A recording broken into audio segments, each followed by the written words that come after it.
ஊருக்கு போயிட்டு 3 நாள் கழிச்சு வீட்டுக்கு வந்தாச்சு. வீட்டுக்கு வந்ததுமே வந்து ஒரு மாரி ரொம்ப கஷ்டமா இருந்தது. தனியா இருக்க மாரி.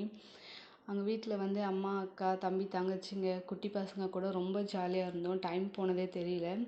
நான் கல்யாணம் ஆன புதுசுல கூட இவ்வளோலாம் ஃபீல் பண்ணதில்ல. ஃபோன் பண்ணி கேட்டுருக்காங்க, வீட்டு ஞாபகம் இருக்கான்னு சொல்லிட்டு. நான் அப்போலாம் வந்து எனக்கு எனக்கு வந்து எதுவுமே தோணல. எனக்கு ஃபீலாவே இல்லன்னு சொல்லியிருக்கேன். பட் இப்போ தான் வந்து எனக்கு ரொம்ப வந்து ஒரு மாரி ஃபீலா இருந்துச்சு.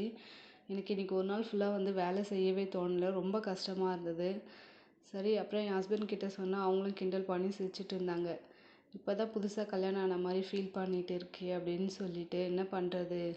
சரி, இன்னொரு டைம் கூட போய் பார்த்துக்கலாம் அப்படின்னு சொல்லிட்டு, என்னையும் நானும் சமாதானப்படுத்திட்டு கொஞ்சம் கிச்சனுக்கும் வந்துட்டேன். கொஞ்சம் வேலையெல்லாம் பார்க்கலான்னு சொல்லிட்டு. கிச்சனுக்குள்ளே வந்ததுக்கப்புறம் தான் தெரியுது, நம்ம வச்சுட்டு போன பொருள் வந்து கொஞ்சம் மாற்றி மாற்றி எல்லாம் வச்சுருந்தாங்க அப்படின்னு சொல்லிட்டு, அதையெல்லாம் கொஞ்சம் எடுத்து வச்சுட்டு, இன்றைக்கி காலையில் டிஃபன் வந்து சப்பாத்தியும் சன்னா தான் பண்ணியிருந்தேன். ஊருக்கு கிளம்ப போகிறோன்னு சொல்லிட்டு நான் வந்து மாவு வந்து வீட்டில் அரைக்கவே இல்லை. மாவு அரைச்சி வச்சுட்டு இருந்தேன். 3 நாள் வந்து ஃப்ரிட்ஜுக்குள்ளே எப்படி இருக்குமோ அது புளிச்சு ஊற்றிடுச்சுன்னா என்ன பண்ணுறதுன்னு சொல்லிட்டு நான் மாவு போடவே இல்லை. எப்போ சப்பாத்தி சன்னாவும் பண்ணாலும் அது ஒரு ஃபேவரட் ஆகிடுச்சு. அதனால் வந்து அதையே நாங்கள் வந்து அட்ஜஸ்ட் பண்ணி சாப்பிட்டுக்கிட்டோம்.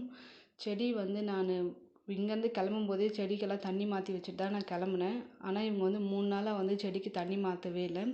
அதனால் அந்த பாக்ஸ் எல்லாம் ஒரு மாதிரி கரையாக ஆகிடுச்சு. செடியும் வந்து அப்படியே அடியில் வந்து ஒரு மாதிரி பழுத்துடுச்சு.